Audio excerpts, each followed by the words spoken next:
কালিক দমন কৰিবলৈ যেতিয়া কৃষ্ণ কালিৰ হ্ৰদত জাপ দিয়াৰ আগত এটা গীত গোৱা যায় আৰু সেইটো মই অকণমান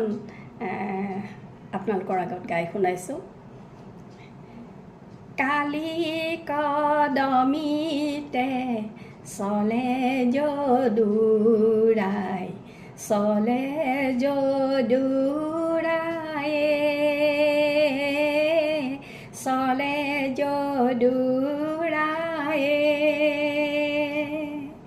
কালি কদমিতে চলে যদুৰায়ে